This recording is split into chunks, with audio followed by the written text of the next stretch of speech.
Hello, you are listening to an archived worship service of First Presbyterian Church, Columbus, Mississippi. Thank you for listening. Today, our Lenten watchword is worship. This is our third of 6 words that come from the great ends of the church. This is kind of like our mission statement, our vision statement of what the church is supposed to be up to, what the church should be doing. So far, we have had the preservation of the truth. Last Sunday, we had the promotion of social righteousness, and now today we are in the maintenance of divine worship. Shortened today to worship. But I want to pull that back out in just a few minutes. Now, these words come down through the generations to us, and they help us understand our life together as the church. This is what it's like to follow Jesus. Now, you can make a pretty good case that each of these 6 great ends are connected, that they're mutually important, each picking up where the other leaves off, so entangled that it's almost impossible to parse them back out from one another. That is, to take them one at a time seems almost artificial. We need them to all be tangled in a web that is the church. I believe that's mostly true, except for one. One that starts the whole ball rolling. One, I think, must come first. Worship. Worship. A man named Howard Rice was our moderator of General Assembly about 20 years ago now, and he was a professor in seminaries and minister in a church. And he writes about worship. He says, whatever else the church does, worship is at the very heart of its life. So without worship, there is no life. Worship must be at the center of all we as individuals do and everything our community does. Whether it is feeding the hungry or to attend the budget meetings that are so much fun, it must all, every part of the church's life, find its foundations in worship, in divine worship. Now, if our community were a simple building, let's use that as an example. Our worship would be the foundation that is poured, hardened to build upon. The foundation holds up the walls, the roof, everything depends on it. The walls of justice, let's say, would crack if the foundation is weak. The roof of witness will leak if the foundation is poorly kept. And the whole building might simply be condemned if the foundation falters. So our forebears charged us as a community with the maintenance of divine worship. Now, in the late 19th century, when these words were written down, when these marks were being fleshed out by the Presbyterian Church, maintenance of divine worship probably looked a little different than it would in today's world. There was turmoil in the church. Imagine that. There's always turmoil in the church. In every era, there's turmoil in the church. And these words speak to it. Listen, a guy named John Spencer Curing, who was the president of a college in London and also a member of the Royal Society of Music, Royal Academy of Music, wrote these words in 1880. Men still living remember a time when organs were very seldom found outside of the Church of England. The Methodists, Independents, and Baptists rarely had them, and by the Presbyterians, they were stoutly opposed. The maintenance of divine worship for our forebears meant, should we let organs in the church? It may have meant for them simply the mode of worship, how we worship, organs or not. In fact, in that similar time period, a new Book of Common Worship nearly destroyed the communion of the Episcopal Church. Questions about instruments used in church split the Presbyterians. That's why we have the Church of Christ down the hill. In the 1930s, a revolt began in the Presbyterian Church because a new hymnal did not have enough of the, quote, good old songs. Does that sound familiar? 85 years later? Really? 85 years ago we were talking about that? Of course, not much has changed, has it? We still find arguments over the mode of worship. Modern, contemporary, traditional, classical, ordered and structured, or free-flowing, interpretive, gated or open dress codes, kid-friendly. We still have all these discussions over the mode of worship. And these are important. They really are. But our generation has brought a new interpretation, a new urgency to these old words, the maintenance of divine worship.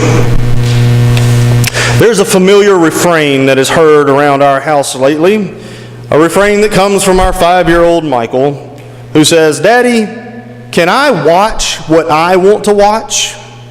By the way, that's always Star Wars.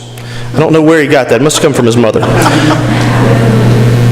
It is difficult to explain to a child why we must watch the news at night, or why sometimes the show needs to be for his little brother, or best of all, why the TV simply needs to be turned off. Michael is verbalizing the impulse that has grown loud in our time.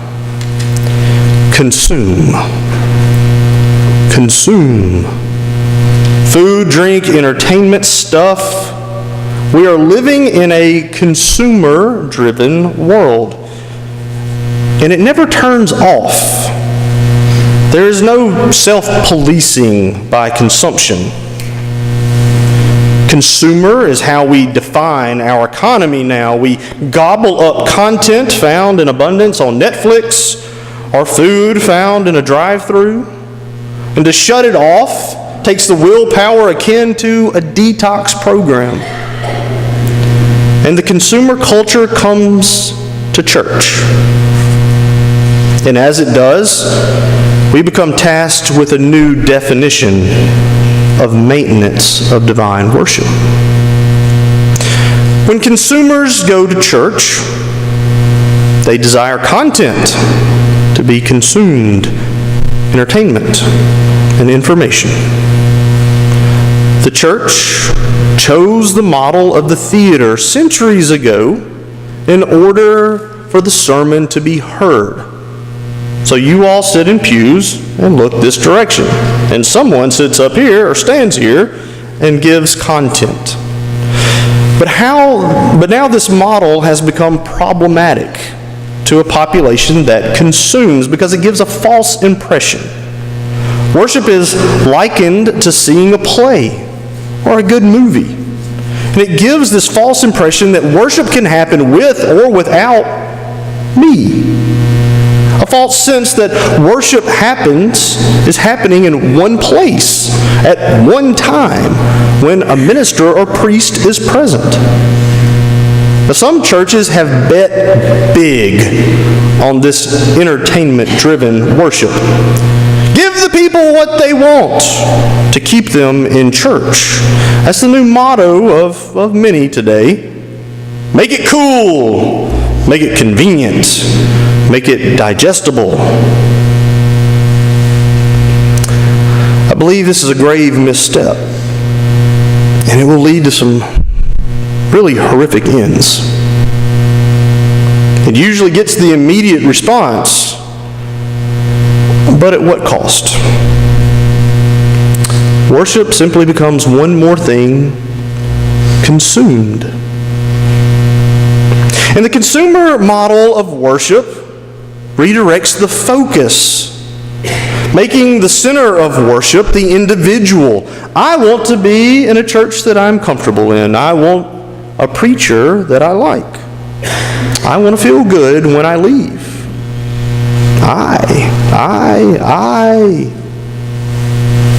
The maintenance of divine worship. The divine is rarely worshiped when I am consuming.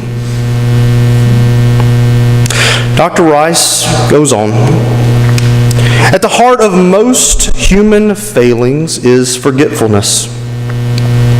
To worship is above all to remember. We forget all too easily in our rush to succeed, to live up to our ideals, and in our temptation to compromise those ideals in order to get ahead.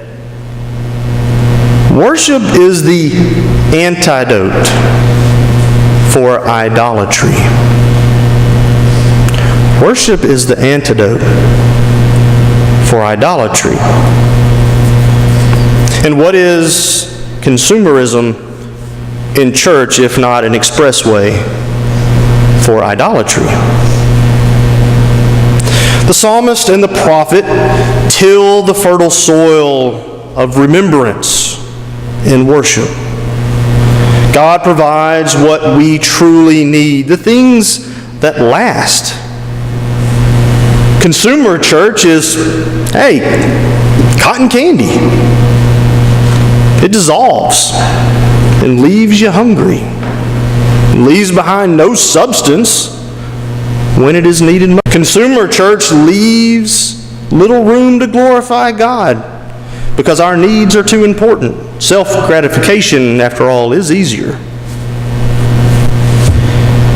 In consumer church, worship lasts until the next option of entertainment becomes available.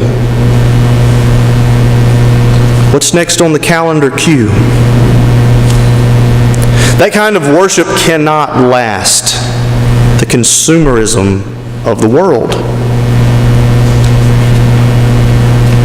Worship cannot be an hour.